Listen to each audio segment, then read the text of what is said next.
To say the least, this has been a difficult year. I feel tired in my bones. I've never worked so hard in my life, never with such urgency or for stakes that felt so high. And nor have I ever been as proud of the work that I've been able to do at a time when journalism has been so important for understanding this immense crisis that we're all still swept up in. I was on book leave at the start of the year and came off in March to return to the Atlantic and cover the pandemic. And I was given right from the start an explicit mandate to take the biggest possible swings.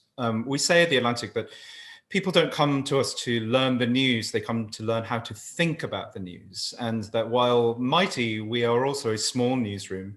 And in the words of our editor-in-chief, we are too small to not go very big.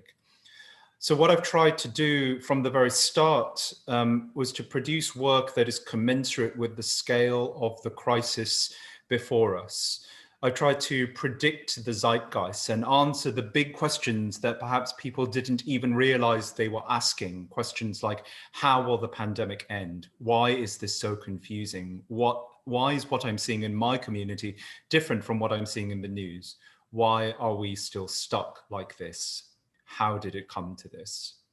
I've tried to synthesize the very disparate fragments of information that we get on a daily basis into a coherent picture, drawing across every possible discipline from the traditional biomedical sciences, virology, immunology, epidemiology, to all the social sciences, sociology, anthropology. I've tried to make the work as broad and as reflective of all the structures of society that this pandemic has uprooted.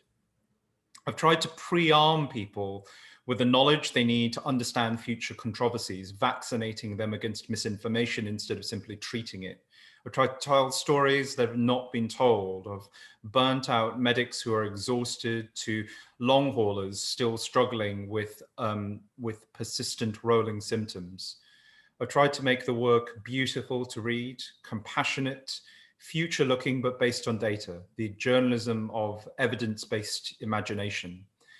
And all of this to give people a sense of steadiness amid chaos. I've likened the pandemic before to a raging torrent, a rising flood perhaps, some massive body of water swirling around us, threatening to drown us.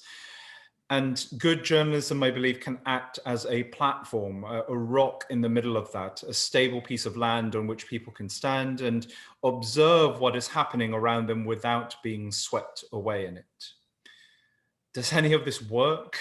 I don't know. I can tell you that as hard as I've worked, and I've done more than a dozen very long features consecutively, I always feel that the work is inadequate, that there is never enough of it. There are always more stories to tell. And we still keep making the same mistakes. But as a colleague of mine said to me in March, if at the very worst we are destined to only learn from hindsight, then someone still has to provide that hindsight. I've had thousands of emails since I've started writing about the pandemic, from long haulers, from people who've used the work to bridge gaps with their conservative friends and families, to people who felt stronger, more able to face what's ahead of them. That gives me hope that the journalism that I've tried to do this year is actually having an effect, is actually helping people. And that is what I have tried to do work that is that serves the public, that serves our readers. The Atlantic has gained tens of thousands of subscribers this year at a time when most of our biggest and most public servicey pieces have been in front of our paywall. People have read those pieces for free and decided to subscribe to us anyway. And that, I think, is a vindication of this approach to go big, to double down on quality rather than chasing short-termist goals like clicks.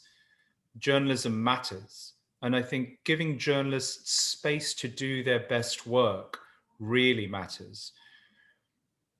I've said throughout many of the pieces that I've written that our failures, America's failures this year, are not just to do with individuals, not just even to do with Donald Trump. They are to do with broken systems, large aspects of society that creaked to a halt once the virus started sweeping across the nation.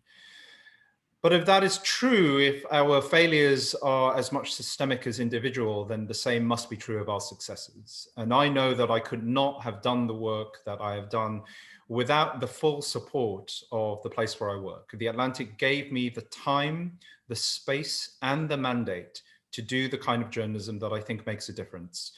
My editors, Sarah Lasco, Brian Anderson, Ross Anderson, Paul Biseglio, Swati Sharma, Adrienne LaFrance, Jeff Goldberg, all contributed to polishing the words and again giving me the space to make them as good as possible. My amazing colleagues, Sarah Zhang, Alexis Madrigal, Robinson Mayer, Amanda Mull, Derek Thompson, Zainab Tufekci, many more than I can name here, gave me confidence in journalism, showed me what amazing writing and amazing reporting can do. And people outside the Atlantic, Apurva Mandavelli, Helen Branswell, Maggie Kurth, Stephanie Lee, Christy Ashwanden, Amy Chin, so many more. The pandemic really has brought out some of the best journalism I have ever seen. So the Atlantic gave me the space I could do my best work. My colleagues set the bar that I have tried to meet. I thank them all for their efforts this year, and I thank you.